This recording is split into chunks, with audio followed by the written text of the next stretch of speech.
Bismillahirrahmanirrahim. Assalamualaikum warahmatullahi wabarakatuh. Eh, Salam sejahtera untuk kita semua. Eh, Pada pertemuan yang keenam ini kita akan masuk dalam pokok pembahasan apa dan bagaimana korupsi. Jadi pertemuan kedua ini karena pekan kemarin kita sudah masuk dalam pembahasan apa dan bagaimana korupsi pada pertemuan pertama, dan saya kira banyak hal yang sudah kita lakukan ya terkait dengan beberapa tugas yang kemudian kita masuk dalam pembahasan diskusi. Ya tentunya ini semua memberikan satu eh, manfaat kepada kita semua supaya kita bisa memahami tentang bagaimana sih korupsi itu sesungguhnya yang ada di sekeliling kita. Nah, baik, pertemuan ini saya kira kita ini masuk dalam semester kedua, mata kuliah kita adalah pendidikan anti korupsi. Ya, tentunya ini banyak memberikan pemahaman dan pengetahuan ke kita secara keseluruhan. Nah, sekarang kita masuk itu apa sih yang menjadi kelompok korupsi itu? Ya, kelompok korupsi itu kita bagi menjadi 7 bagian. Ya, bagian pertama itu adalah korupsi itu transaktif. Transaktif itu yang dimaksud dengan kelompok korupsi transaktif ini adalah memberikan satu nilai kewenangan kepada seseorang atau memberikan satu imbalan atas terjadinya sebuah kesepakatan awal, apakah itu pembeli dan penerima, sehingga terjadi yang namanya sebuah transaktif. Dalam arti kata bahwa ini adalah transaksi. Ya, transaksi itu sudah masuk dalam kategori kategori korupsi. Nah, untuk melihat contoh-contoh tersebut, ya tentu saya kira sudah ada di sekeliling kita itu apa sih sesungguhnya yang dimaksud dengan korupsi transaktif ini. Nah, itu pada kelompok pertama. Kemudian yang kedua adalah kelompok korupsi yang memeras. Yang bagaimana memeras itu ya tentunya adalah melakukan satu bentuk intimidasi atau kepemerasan atas hal-hal yang mungkin kita mungkin kita lakukan. Contoh misalnya kalau misalnya kita mau mengambil sesuatu itu, ya, kemudian kita menyampaikan kepada orang, kalau kau tidak mau menerima ini atau kau tidak memberikannya kepada saya, maka saya akan memberikan ancaman-ancaman seperti itu. Dan itu sudah bagian daripada tindak pemerasan, ataukah ada kasus korupsi, ataukah ada kasus hal-hal lain yang tentu kalau kau tidak membayar saya maka saya akan pidanakan, dan ataukah saya laporkan dan segala macam. Nah, itu sudah masuk dalam kategori korupsi yang memeras. Nah, kemudian pada yang ketiga ini adalah korupsi investif. Apa yang dimaksud dengan korupsi investif itu adalah menanamkan satu nilai kepada seseorang bahwa di saat kau yang terpilih misalnya, maka kau harus memberikan fee kepada saya, contohnya misalnya penawaran proyek dan lain-lain segala macam, ya. Dan saya kira itu banyak terjadi, dan menurut orang hampir seluruh kegiatan-kegiatan yang sifatnya tender dalam satu perusahaan, oleh perusahaan, ya tentu misalnya ada panitia yang kemudian mengatakan bahwa kalau kau tidak memberikan fee kepada saya maka saya tidak akan memenangkan kau punya perusahaan. Nah, inilah yang dimaksud dengan kategori investif. Nah, itu, dan itu sangat banyak sebenarnya yang terjadi di Indonesia, bukan hanya di tingkatan cakupan negara, provinsi, akan tetapi itu sudah sampai pada tingkatan desa terjadi hal-hal yang seperti ini, dan itu dilakukan oleh siapapun sesungguhnya yang memiliki potensi untuk melakukan tindak pidana tindak korupsi tersebut. Nah, kemudian itu pada bagian keempat. Sekarang bagian keempat adalah korupsi perkerabatan. Ya. Yang mana yang dimaksud dengan korupsi perkerabatan adalah ini satu pertemanan itu, makanya kita berteman itu memang penting, akan tetapi jangan mengarahkan misalnya teman kita itu harus uh, masuk dalam kategori tindak korupsi. Ya, yang mana yang dimaksud perkerabatan adalah bahwa kalau kau tidak uh, memenangkan teman saya, ataukah kemudian tidak bisa memberikan sesuatu hal kepada kelompok saya ataukah organisasi saya, ya tentu akan saya lakukan hal-hal yang seperti ini. Nah, inilah yang dimaksud dengan perkerabatan. Perkerabatan ini sesungguhnya itu sangat banyak karena kita ini memang adalah society, ya, di mana human sapiens itu adalah kita ini makhluk sosial yang dimana di dalamnya adalah yang namanya perkerabatan. Akan tetapi perkerabatan itu penting, namun jangan mengarahkan itu dalam satu tindakan yang mengarah kepada hal yang korupsi dan nepotisme. Ya ini kan perkerabatan ini lebih cenderung ke nepotisme, ya. Itu makanya ada KKN korupsi, kolusi dan nepotisme. Itu masuk ke situ. Nah, yang mana yang dimaksud dengan pada poin kelima ini adalah korupsi defensif. Korupsi defensif itu adalah sebuah tindakan korupsi yang memberikan satu kewenangan kepada seseorang terhadap diri kita atau memberikan sesuatu itu legitimate kepada diri kita bahwa saya yang harus menyelesaikan persoalan ini dan kalau bukan saya maka akan saya tidak menerima. Itu juga sudah masuk dalam kategori defensif. Nah, defensif itu adalah yang terkait dengan diri kita, ya. Nah, itu saya kira misalnya kalau memiliki satu kewenangan atau satu jabatan, kalau bukan saya yang bertanda tangan di sini maka saya tidak akan mencairkan misalnya penganggaran tersebut ataukah saya tidak memberikan kebijakan seperti ini. Nah, ini sudah masuk dalam kategori defensif karena itu hanya dilakukan oleh diri kita. Dan saya kira itu juga sangat banyak yang terjadi di sekeliling kita hari ini. Bukan hanya dalam instansi pemerintahan, ya. Itu juga sudah masuk dalam kategori yang mengarah ke perguruan tinggi. Misalnya kayak seperti ini ataukah organisasi. Misalnya yang menandatangani kebijakan ini haruslah seorang ketua umum atau pimpinan tertinggi. Padahal sebenarnya kan bisa didelegasikan kepada yang lain. Nah, ini sudah masuk kategori korupsi defensif adalah memiliki kewenangan jabatan untuk kemudian melakukan satu tindakan yang semestinya itu bisa diwakilkan kepada orang lain, akan tetapi karena adanya sebuah keegoan di dalam diri kita bahwa hanya kita yang bisa melakukan tindakan ataukah mengeluarkan kebijakan tersebut. Itu. Nah, sekarang itu kita ke poin ke 6. Nah, ini kita kategori ke bahwa ada 7 kelompok korupsi. Nah, apa yang dimaksud dengan korupsi otogenetik? Nah, ini korupsi otogenetik ini adalah sama kurang lebih defensif tadi, ya. Tapi otogenetik ini adalah satu tindakan korupsi yang memang ya kalau misalnya dikatakan bahwa monoton, ya, hanya dia, ya kan, kemudian tidak boleh memberikan kewenangan kepada yang lain, pokoknya segala sesuatunya adalah yang bersangkutan, ya, kurang lebih dengan korupsi defensif tadi. Defensif itu adalah saling menutup terhadap ruang orang lain, tapi otogenetik ini adalah satu yang sifatnya otogenetik itu adalah kecenderungan pada diri kita, ya, pada kita bahwa kalian tidak boleh melakukan itu, ya. Itu yang dimaksud dengan korupsi otogenetik. Anda bisa mencari share di Google apa sih sesungguhnya, ya. Ada juga buku saya pendidikan korupsi, Anda bisa share di Google, ya, apa yang dimaksud dengan korupsi otogenetik. Nah, kalau misalnya Anda mencari ini itu di bagian pada halaman 40 ke bawah itu apa dan bagaimana korupsi itu bisa dijelaskan di situ sebenarnya, ya, tentang korupsi otogenetik, dan itu ada kok di Google. Anda bisa mencari. Sengaja saya tidak memberikan penjelasan yang terlalu detail, ya, karena persoalan waktu, ya. Terus kemudian yang kedua supaya memberikan pengarahan kepada adik semua supaya bisa lebih banyak mencari tahu dengan contoh-contoh kasus yang terkait dengan jenis korupsi tersebut. Nah, kemudian terakhir adalah korupsi dukungan. Ya, jadi korupsi dukungan, kalau mendukung seseorang, saya dukung kau menjadi ketua, saya dukung kau menjadi seperti apa, ya, itu juga sudah masuk dalam kategori dukungan. Tapi ketika kau terpilih, maka saya harus seperti ini, seperti ini.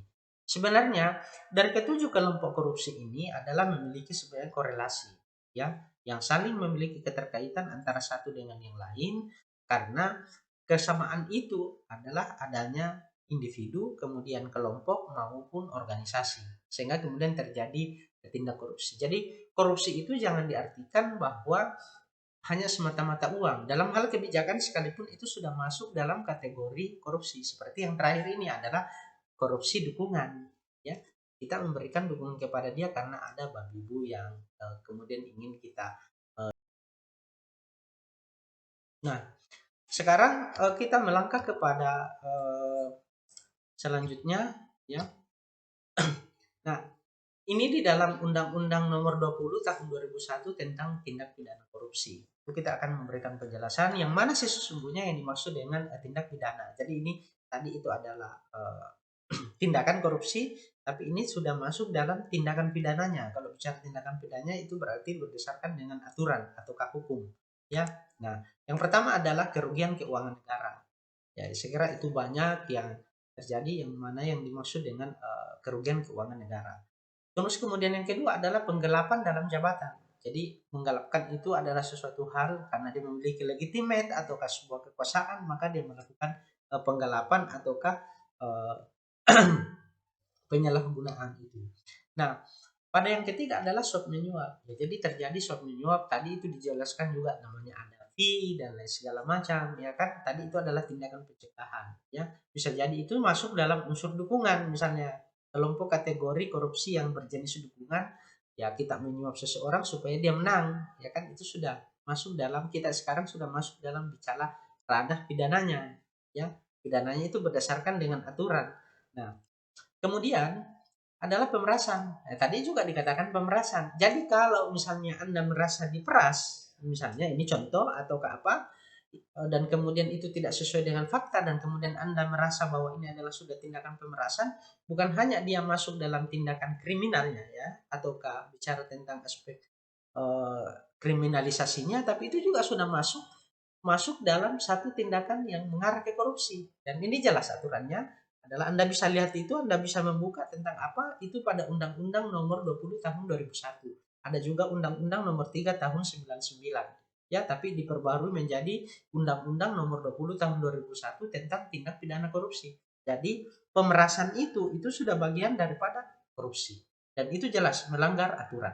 Ya, kalau aturan kriminalitasnya saya tidak ngerti, tapi kalau kita bicara dalam aspek anti korupsinya, maka itu sudah masuk dalam tindak pidana, yaitu. Nah, sekarang itu adalah perbuatan curang. Itu yang kelima. Nah, perbuatan curang itu yang mana? Perbuatan curang itu adalah misalnya mengkaburkan satu tindakan, ya itu juga sudah diatur dalam undang-undang ini. Jadi kalau misalnya ada tindakan kecurangan, misalnya karena misalnya dalam pemilu yang suaranya hanya satu, kemudian itu di-up menjadi 3 ataukah segala macam, itu sudah masuk dalam kategori tindak pidana korupsi. Dan itu jelas undang-undangnya. Ya, karena undang-undang itu banyak. Mari kita lihat itu pasal per pasalnya atau kan nomor-nomornya sehingga kemudian apakah dia memiliki satu korelasi. Tapi fokusnya kita pembicaraan di dalam hal ini adalah yang terkait dengan tindak pidana korupsi, ya. Oke. Nah, sekarang itu yang keenam adalah gratifikasi. Apa sih yang dimaksud dengan gratifikasi? Gratifikasi adalah pemberian kepada seseorang ya yang berupa selama ini adalah ungkapan terima kasih. Tapi terima kasih itu adalah sebuah kata-kata cenderung ya. Terima kasih itu adalah kata-kata, tapi lebih dari kata-kata itu. Contoh misalnya ada yang kemudian memberikan parcel, ada yang kemudian memberikan amplop dan lain segala. Itu sudah masuk dalam kategori tindakan gratifikasi. Walaupun itu bukan suap menyuap. Ya, taruhlah misalnya kayak begini, saya memberikan contoh. Anda merasa bahwa saya ini adalah orang yang berjasa kepada diri Anda, ya. Kemudian apa yang saya sampaikan itu kemudian berguna buat Anda dan kemudian ungkapan terima kasih Anda kepada saya adalah dengan cara memberikan hadiah. Entah apa itu hadiahnya, yang penting itu hadiah dalam bentuk berupa barang. Dan Anda sampaikan kepada saya bahwa ini ungkapan terima kasih saya kepada Anda. Maka itu adalah unsur gratifikasi yang jelas itu diatur dalam undang-undang. Ya, Undang-Undang Nomor 20 Tahun 2001. Ketika Anda menyampaikan terima kasih itu kepada saya, cukup menyampaikan terima kasih banyak Pak atas bantuan yang Bapak berikan kepada saya sehingga kemudian seperti ini. Cukup sampai di situ. Tapi lebih dari itu, ketika ada tindakan lain yang berupa di luar dari kata-kata, maka itu sudah masuk dalam kategori gratifikasi. Nah, unsur yang memiliki gratifikasi itu adalah orang-orang dan saya kira ini yang paling banyak dalam perguruan tinggi. Ya, gratifikasi tersebut.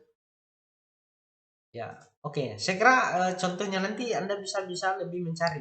Nah, kemudian ini yang terakhir adalah benturan kepentingan dalam pengadaan. Apa yang dimaksud dengan benturan kepentingan dalam pengadaan? Ketika ada sesuatu yang akan diadakan ya ataukah dihadirkan, maka orang saling membenturkan tersebut antara satu orang dengan orang yang lain. Itu juga sudah masuk dalam kategori unsur pidana korupsi. Ya, jadi hati-hati dengan korupsi ini karena banyak sekali.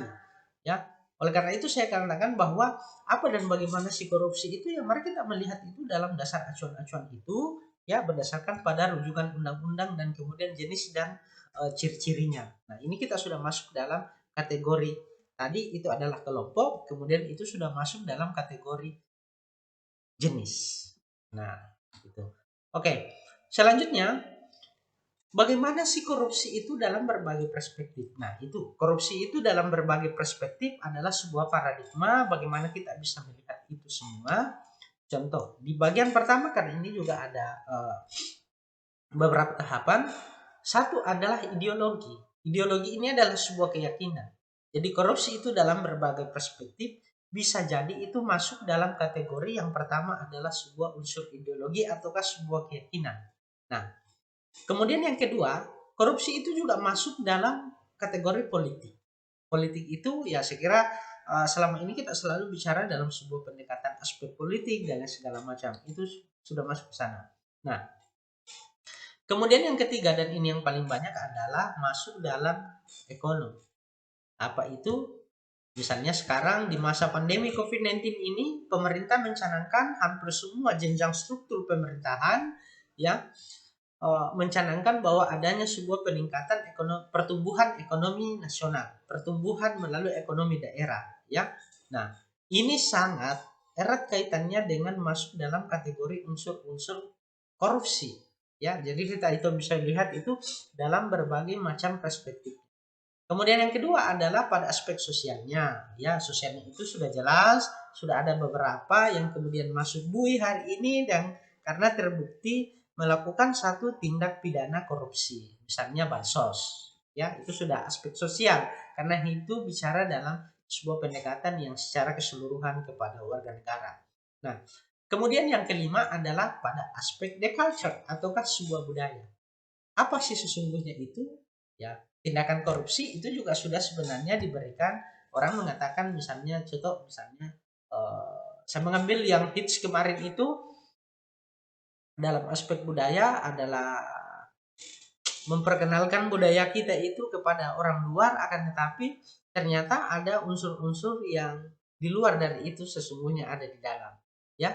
Nah, kemudian yang keenam itu kenapa sih agama itu kita masukkan dalam sebuah perspektif yang korupsi itu dalam berbagai perspektif. Jadi ini pandangan ya, ini pandangan bahwa ideologi, politik, ekonomi, sosial budaya dan agama itu dilihat dari secara komprehensif di dalam hal itu semua.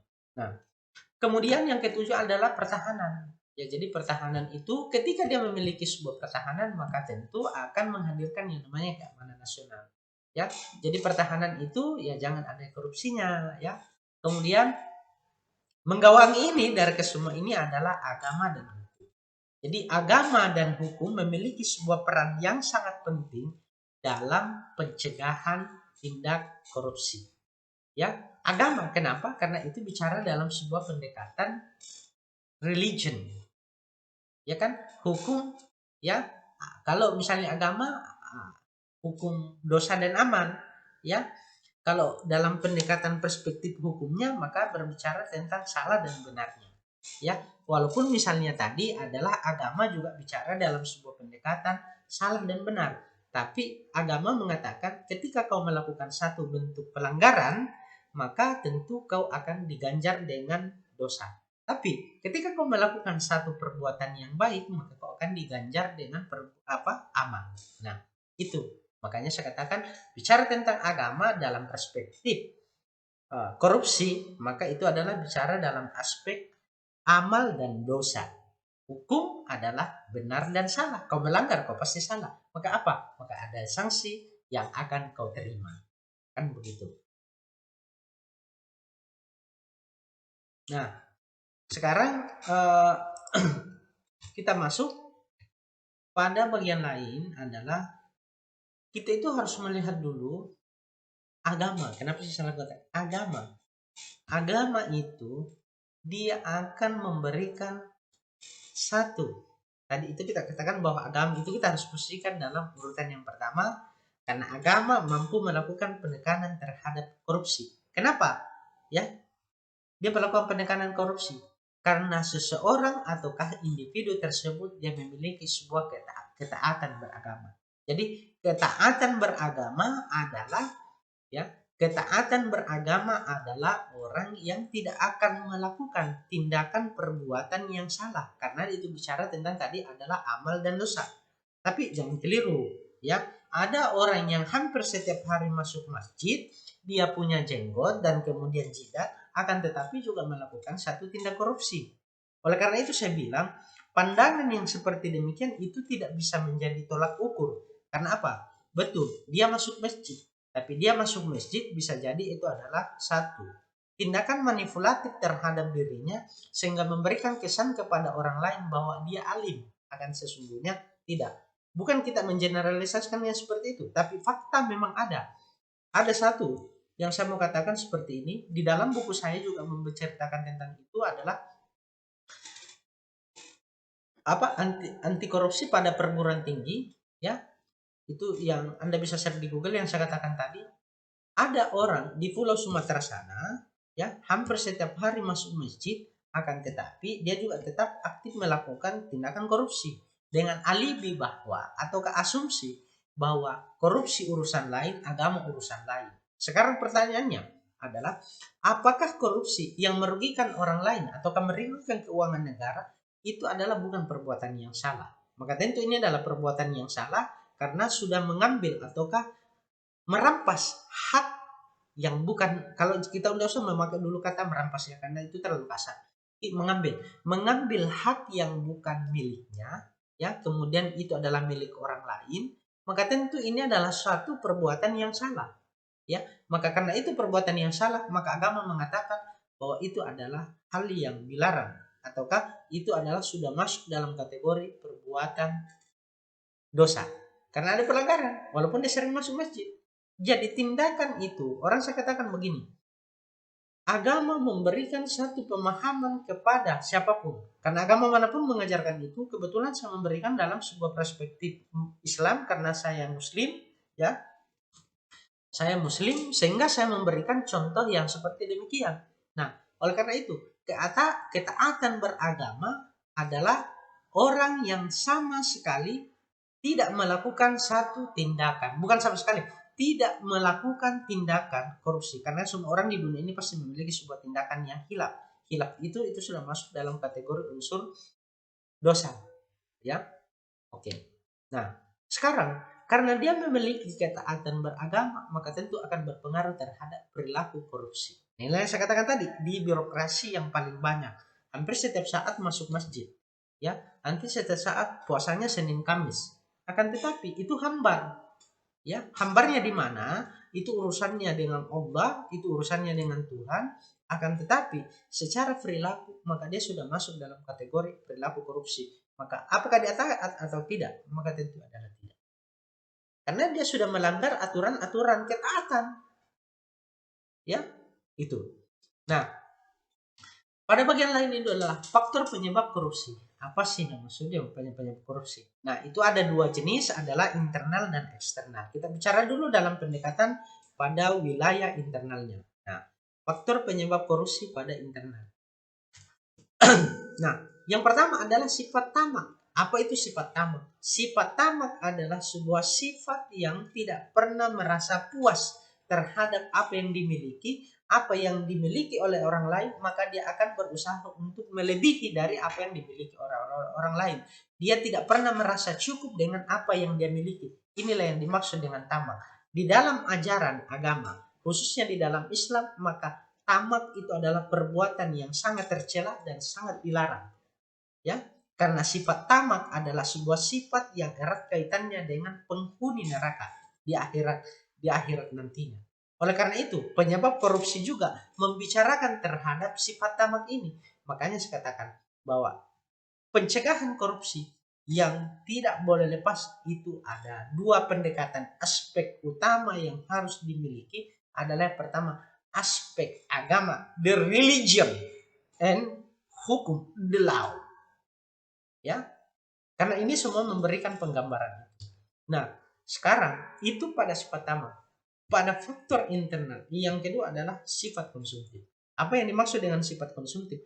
Adalah kita tidak pernah merasa. Kembali lagi.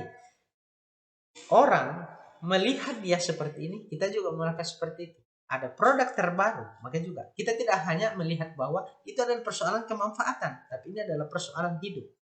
Ya, ini adalah hidup konsumtif, gaya hidup. Orang katakan kayak begini. Jangan gaya yang mempengaruhi hidupmu, tapi hidupmu lah yang harus mempengaruhi gayamu. Maksudnya adalah, jangan karena gaya kau harus tampil seolah-olah, tapi karena melihat asas kemanfaatan itulah sehingga kemudian kau harus bergaya. Jangan salah, banyak orang yang bergaya, tapi itu mungkin berdasarkan pada kebutuhannya memang. Tapi kita seolah-olah untuk bergaya sementara hanya untuk memperlihatkan eksistensi yang sifatnya kamuflase. Ya, handphone mahal-mahal, apa sih gunanya? Ya, saya alhamdulillah sampai hari ini saya tidak mengatakan handphone saya tidak ada yang lebih dari 4 juta harganya. Ya, tidak ada yang lebih dari itu. Karena saya bilang, ngapain? Ya, dulu orang yang saya pernah lihat itu pakai iPhone, harganya sampai 9 sampai 12 juta dulu. Dan secara pemanfaatan ternyata sama pemanfaatannya yang harganya itu hanya 3 juta. Kan begitu. Nah, inilah yang dimaksud dengan hidup konsumtif. Pandai-pandailah kalian memanfaatkan pendapatan kalian. Apalagi kita ini orang ekonomi. Orang ekonomi ya tentu harus bicara dalam semua sisi. Karena ini terkait dengan ekonomi adalah sebuah tatanan kehidupan ya yang berbicara tentang demand and supply. Ya kan gitu. Nah, sekarang kita masuk pada faktor eksternal. Faktor eksternal itu yang mempengaruhi itu adalah, Anda bisa lihat sebentar. Yang pertama adalah faktor ekonomi. Nah, ini faktor ekonomi. Sehingga orang melakukan tindakan korupsi. Ya, ekonomi lemah ataukah seperti apa, tidak pernah merasa kecukupan sehingga kemudian melakukan tindakan korupsi. Kedua adalah faktor politik. Karena dorongan politik, maka dia harus melakukan tindakan korupsi. Ya, karena ingin jadi terpilih menjadi caleg, ya dia harus melakukan penyuapan. Itu. Nah, kemudian pada ketiga atau pada poin C adalah faktor hukum. Hukum itu orang katakan hukum bisa dijual, orang bisa dibeli, ya kan? Maka memang ada beberapa kejadian yang seperti itu, walaupun kita kadang mengabaikannya, tapi sebenarnya sama, bahwa itu sudah masuk dalam kategori unsur korupsi. Nah, kemudian faktor organisasi, karena adanya organisasi, maka kau harus yang punya jabatan, kau harus melakukan itu. Ya, kadang sih ada beberapa partai politik yang kemudian menganjurkan anggotanya harus misalnya penyetoran ke partai, sehingga kemudian itu adalah faktor organisasi dan kemudian dia melakukan satu tindak korupsi. Nah, ini yang terakhir ya. Yang terakhir adalah jangan pernah letih berbuat baik. Jangan pernah capek berbuat baik. Mari terus berbuat baik. Ya.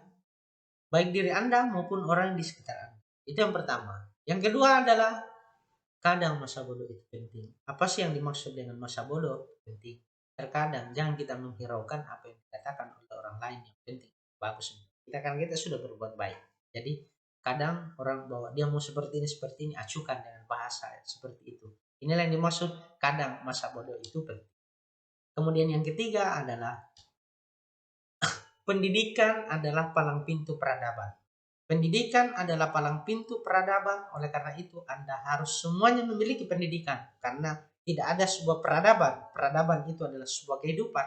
Kalau dia tidak memiliki, tidak ada pendidikan, maka peradaban itu sudah punah. Nah, apakah Anda mau kepunahan itu terjadi? Maka tentu tidak. Ya, maka oleh karena itu silakan banyak memiliki pengetahuan dan pada aspek pendidikan. Kemudian yang terakhir adalah hari ini menentukan esok hari. Kalau hari ini baik, maka tentu juga esok hari pun baik. Saya kira demikian apa yang menjadi pertemuan kita pada kesempatan ini. Terima kasih banyak atas segala perhatian dan partisipasinya dari semua.